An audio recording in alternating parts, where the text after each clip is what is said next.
दोस्तों क्या होगा अगर आपके ऊपर इस खतरनाक भालू ने हमला कर दिया हो जिसने गलती से 500 ग्राम कोकेन खा लिया था। कोकेन के इफेक्ट से वो भालू इतना खूंखार बन गया होता है ना, जो अपने सामने आने वाले किसी को भी जिंदा ही नहीं छोड़ रहा था। तो मैं ब्रेक डाउन करूंगा कि कैसे हम इस खतरनाक भालू से बच सकते हैं। और सबसे बड़ी बात, ये कहानी रियल इंसिडेंट पर आधारित है। तो अब कहानी की शुरुआत में हमें जंगलों के अंदर एक कपल दिखाया जाता है जिनकी कुछ दिनों पहले ही शादी हुई थी और अब वो दोनों अपने आने वाले फ्यूचर के बारे में डिस्कस करते रहते हैं। उन दोनों में हस्बैंड का नाम बेन और वाइफ का नाम ग्वेन था। वो दोनों तो जंगलों में अकेले टाइम स्पेंड करने आए थे, लेकिन उन्हें इस बात का जरा भी अंदाजा नहीं था कि कुछ ही देर में उनकी लाइफ खतरे में पड़ने वाली है। वो दोनों जब माउंटेन्स के किनारे आकर वहाँ का नजारा देख रहे थे, तभी थोड़ी ही दूर पर उन्हें एक भालू दिखाई देता है जो कि पेड़ों के साथ कुछ अजीब तरीके की एक्टिंग कर रहा था।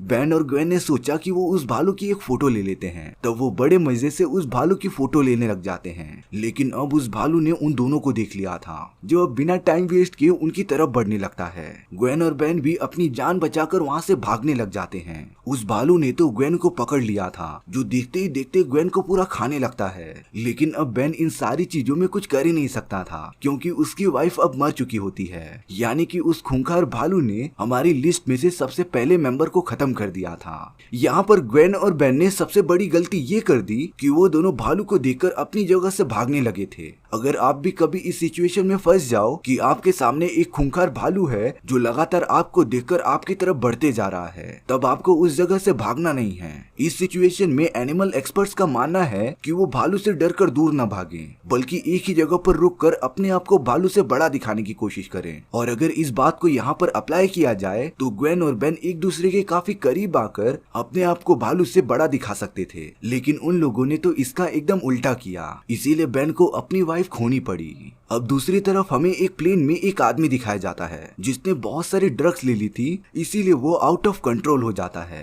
और अब उसके प्लेन में जितने भी कोकेन और ड्रग्स के पैकेट्स थे, वो उन बैग्स को लगातार नीचे फेंकते रहता है। और अब जल्दी वो प्लेन क्रैश होने वाली होती है। तो अब उस आदमी ने अपनी जान बचाने के लिए पैराशूट पहन लिया था, पर वो जैसे ही कूदने जाता है वो आदमी वहीं पर फिसल गया था, जिससे कि वो सीधा जमीन की तरफ बढ़ने लगता है। और अब अगले दिन कुछ पुलिस ऑफिसर्स को उस आदमी की लाश मिलती है जिसके पास उन्हें कई पैकेट्स कोकेन मिले थे। यानी कि उन ऑफिसर्स को इस बात का अंदाजा तो हो जाता है कि ये आदमी एक बहुत ही बड़ा स्मगलर होगा। इस पूरे केस को लीड कर रहा था बॉब नाम का एक ऑफिसर। और अब उसे कैसे भी करके ड्रग्स के और भी बहुत सारे पैकेट जंगल में जाकर ढूंढने पड़ेंगे। इसीलिए वो अपने प्यारे से कुत्ते को अपने एक कलीग को दे देता है, क्योंकि वो आज का पूरा दिन जंगलों में ही बिताएगा। इसके बाद बॉब जंगल में आकर उन ड्रग्स के बैग्स को ढूंढना स्टार्ट कर देता है। बॉब एक छोटे से शेल्टर के पास पहुंच गया था, लेकिन अब उसे छत पर एक बैग दिखाई देता है। बॉब को तो इस बात का अंदाजा हो गया था कि शायद से ये वही बैग है जो उस आदमी ने अपनी प्लेन से गिराया था। इसीलिए बॉब कैसे भी करके छत के ऊपर चढ़कर उस बैग को लेने का डिसाइड करता है। अब हमें दूसरी तरफ सिड एंड डेविड नाम के दो आदमी दिखाए जाते हैं। सिड एक बहुत ही बड़ा स्मगलर था, और जो कोकेन और ड्रग्स के बैग पुलिस ढूंढ रही थी वो और किसी के नहीं बल्कि सिड के ही होते हैं। और अब उन्हें कैसे भी करके पुलिस से पहले वो सारे ड्रग्स के बैग्स हासिल करने थे।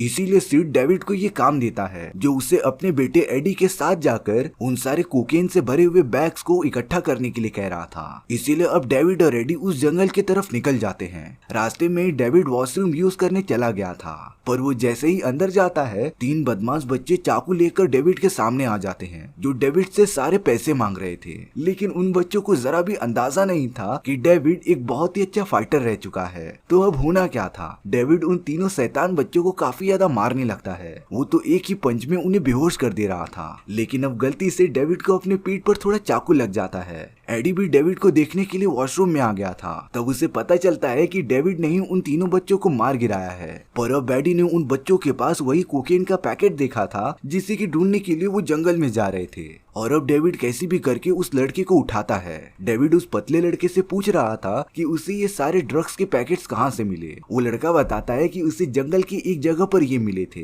तो अब डेविड और एडी उस लड़के के साथ जंगल की उस जगह पर जाने के लिए निकल जाते हैं। अब हमें यहाँ पर सैरी नाम की एक औरत दिखाई जाती है जो काम पर जाने से पहले अपनी बेटी डीडी के लिए खाना बना रही थी। डीडी को अपने स्कूल जाना होता है, लेकिन वो अपनी मॉम को बिना बताए अपने एक दोस्त हेनरी के साथ जंगल में वाटरफॉल ढूंढने के लिए निकल पड़ी थी। उन दोनों को तो रास्ते में ड्रग्स का वही पैकेट मिल जाता है और इस बारे में उन्हें कुछ पता ही नहीं था। वो दोनों तो ड्रग्स को टेस्ट करके भी देखते हैं, पर उन्हें इसका टेस्ट कड़वा लगता है। उन दोनों को तो वहाँ पर ड्रग्स के बहुत सारे पैकेट मिल जा रहे थे, लेकिन अब उनके सामने एक भालू आ चुका था। देखकर लग रहा था कि वो भालू उन्हीं ड्रग्स को सूंघते हुए वहाँ पर आ चुका था और शायद से उस भालू ने ड्रग्स को खा भी लिया हो। लेकिन अब उस खूंखार भालू को देखकर हेनरी और डीडी तेजी से दूसरी तरफ भागने लगते हैं। काम पर से आने के बाद जब सैरी डीडी के स्कूल में कॉल लगाती है तब उससे पता चला कि डीडी स्कूल ही नहीं आई है। इसीलिए अब सैरी एकदम घबराए हुए अपनी बेटी को ढूंढने के लिए निकल पड़ी थी। सैरी जंगल के कुछ केयर टेकर्स के पास चली जाती है जो जंगल के सभी जानवरों पर नजर रखते थे। इसीलिए अब सैरी उन दोनों केयर टेकर के साथ जंगल के अंदर चली जाती है अपनी बेटी डीडी को ढूंढने के लिए। सैरी को तो एक पेड़ पर हेनरी चढ़ा हुआ दिखाई देता है जो कि सच में बहुत ज्यादा डरा हुआ था। हेनरी ने सैरी को बताया कि उनके ऊपर एक बहुत ही खतरनाक भालू ने हमला कर दिया था और वो तो डीडी को लेकर पहाड़ों के ऊपर चला गया था। लेकिन अब देखते ही देखते वो भालू वहाँ पर भी आ जाता है जिसने उन दोनों केयर टेकर्स पर हमला कर दिया था। उनमें से एक औरत काफी डैमेज हो चुकी थी, लेकिन वो वहाँ से भागने में कामयाब हो जाती है। पर अब एक दूसरा केयर टेकर वहाँ से भागने की कोशिश करता है तो वो बहुत सारे ड्रग्स के पैकेट्स के बीच में गिर गया था। वो भी डर के मारे पेड़ के ऊपर चढ़ जाता है, लेकिन अब उस भालू ने भी पेड़ पर चढ़ना स्टार्ट कर दिया था और उस पेड़ के ऊपर हेनरी होता है। सच में ये भालू पेड़ के ऊपर बड़ी आसानी से चढ़ जा रहा था। लगता है कि कोकेन के नशे ने इस भालू को अलग टाइप की पावर्स दे दी थी। पर वो भालू जैसे ही हेनरी को खाने जाता तभी वो दूसरा केयर टेकर अपने शरीर पर लगे हुए ड्रग्स को गिराता है, जिससे कि उस भालू को स्मेल आ गई थी और अब वो हेनरी को छोड़कर उस दूसरे केयर टेकर पर हमला करने चला गया था जो बिना टाइम वेस्ट किए उसे नीचे गिराकर मार देता है। अब यहाँ वो फीमेल केयर टेकर एक कमरे में आ गई थी जहाँ पर डेविड ने उन शरारती बच्चों को रखा था। सच में वो केयर टेकर काफी डर गई थी और अब वो भालू भी उन्हें ही ढूंढता हुआ वहाँ पर आ जाता है, जिसने कि अपना नुकीला हाथ डालकर एक लड़की को ही खत्म कर दिया था। वहाँ पर तो उन सभी की मदद करने के लिए 2 एम्बुलेंस वाले भी आते हैं, लेकिन ये दोनों भी जल्दी उन मरे हुए लोगों के पास पहुँचने वाले थे। जब वो दोनों घर के अंदर पहुँचते हैं तब चारों तरफ डेड बॉडीज पड़ी थी, लेकिन वो फीमेल केयर टेकर अभी भी जिंदा होती है। पर वो एम्बुलेंस वाला आदमी जैसे ही एक कमरे के अंदर जाता है तभी उसके अंदर वही खूंखार भालू था, जिसे देखकर वो दोनों फीमेल केयर टेकर को लेकर अपने एम्बुलेंस में जाने लगते हैं। लेकिन अब उस भालू ने तेजी से उनकी तरफ जंप कर दिया था, जिसने देखते ही देखते एम्बुलेंस को क्रैश कर दी और तीनों लोगों को खत्म कर दिया। पर अब यहाँ सैरी हेनरी के साथ अपनी बेटी डीडी को ढूंढने निकल पड़ी थी। तभी सैरी को अपनी बेटी के कुछ क्लूज मिलते हैं जिन्हें फॉलो करके वो सब आगे बढ़ते जा रहे थे। वो दोनों एक पानी वाले पथरीले इलाके में पहुंच जाते हैं। दरअसल डीडी अभी तक मरी नहीं थी, हाँ, लेकिन वो थोड़ी सी घायल तो हुई थी। उस भालू ने डीडी को पकड़कर अपनी गुफा में बंद कर दिया था। यहाँ पर सैरी और हेनरी उसी आदमी से मिलते हैं जिसे हमने कहानी के स्टार्टिंग में देखा था। उसका नाम बेन होता है। इसीलिए अब सैरी बेन से रिक्वेस्ट कर रही थी कि वो उसकी बेटी डीडी को ढूंढने में मदद करे। बेन ने भले ही अपनी वाइफ को खोया था, इसीलिए अब वो नहीं चाहता था कि किसी और को भी अपनी जान गंवानी पड़े। इसीलिए वो सैरी की मदद करने के लिए चला जाता है और अब वो तीनों काफी सर्च करने के बाद डीडी को उस गुफा में ढूंढ लेते हैं। सैरी अपनी बेटी को देखकर बहुत ज्यादा खुश हो गई थी, लेकिन अब तो उस जगह से भालू की आवाजें आने लगती हैं। वहाँ पर भालू के कई बच्चे भी मौजूद थे और वो भी कोकेन और ड्रग्स के बहुत सारे पैकेट्स खाते जा रहे थे। लेकिन अब उनकी मदर भालू वहाँ पर आ गई थी, इसीलिए सैरी और बाकी सब गुफा के और अंदर चले जाते हैं। अब यहाँ डेविड, एडी और वो लड़का उस जगह पर आ गए थे जहाँ पर उसे वो सारे ड्रग्स मिले थे। पर तभी उस जगह पर बॉब आ जाता है जो कि स्टार्टिंग में छत के ऊपर चढ़कर उस कोकेन के बैग को ढूंढ रहा था। बॉब ने तो डेविड और एडी को गन पॉइंट पर ले लिया होता है और डेविड को अपना गन नीचे रखने के लिए कहता है। पर अब वहाँ पर भी वही खतरनाक भालू आ गया था, जिसे देखकर एडी और वो लड़का जमीन के ऊपर लेट जाते हैं। वो भालू उनके पास आकर उन्हें सूंघता है पर उन्हें डैमेज नहीं देता, क्योंकि उस भालू का पेट पूरी तरीके से भरा हुआ था। इसीलिए अब वो एडी के ऊपर ही सो जाता है। लेकिन एडी मरा नहीं था, बल्कि उसकी सांसें चल रही होती हैं। बॉब को पता चल गया था कि ये भालू कोकेन की ओर अट्रैक्ट होता है, इसीलिए वो अपने हाथ में रखे गए कोकेन के पैकेट्स को भालू की तरफ दिखाकर दूर फेंक देता है, जिससे कि वो भालू वहाँ से भाग गया था। लेकिन अब डेविड ने बड़ी चालाकी से बॉब को गोली मार दी थी, क्योंकि बॉब एक पुलिस ऑफिसर था और इन सारी चीजों से उनकी पोल खुल सकती थी। सीड भी वहाँ पर एकदम टाइम पर आ गया था, लेकिन शायद से उनका बैड लक चल रहा होता है। अब कोकेन से भरे उस बैग को भालू अपने साथ लेकर चला गया था। अब सिड डेविड और एडी के साथ उस बैग को ढूंढने के लिए निकल पड़ा था। वो सब तो चलते चलते एक गुफा के अंदर पहुंच जाते हैं जहाँ पर सैरी, हेनरी और डीडी पहले से ही मौजूद थे।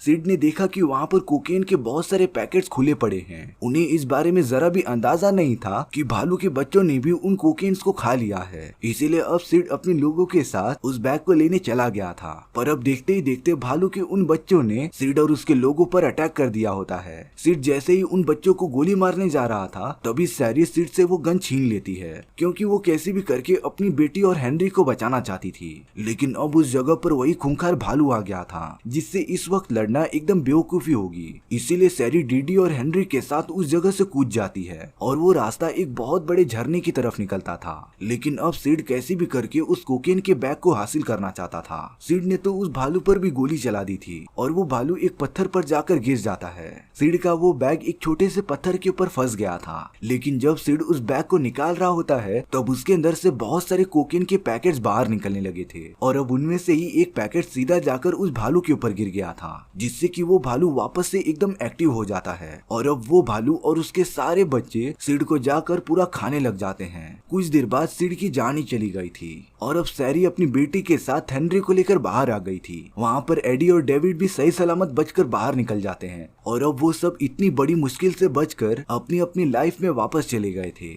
और इसी के साथ ये स्टोरी यहीं पर खत्म हो जाती है। ये कहानी पूरी की पूरी रियल घटना पर आधारित है। इसी तरीके से एक भालू ने गलती से कोकेन के कुछ पैकेट्स खा लिए थे, जिससे कि उसका माइंड एकदम आउट ऑफ कंट्रोल हो गया था। उस भालू ने तो कई लोगों की जानें भी ली थी, इसीलिए फॉरेस्ट डिपार्टमेंट वालों को उस भालू को जान से मारना पड़ा। इस भालू की बॉडी अभी भी लेक्सिंगटन नाम के एक शहर में मौजूद है। आपको ये कहानी कैसी लगी कमेंट सेक्शन में बताना भूलना मत। और अगर आपको मेरा एक्सप्लेनेशन 1% भी अच्छा लगा होगा ना तो वीडियो को लाइक एंड चैनल को सब्सक्राइब जरूर कर देना, क्योंकि सच में इससे मुझे काफी ज्यादा मोटिवेशन मिलता है आपके लिए इसी तरीके की मजेदार स्टोरीज ढूंढ कर लाने के लिए। तो मिलते हैं नेक्स्ट वीडियो में। सी या।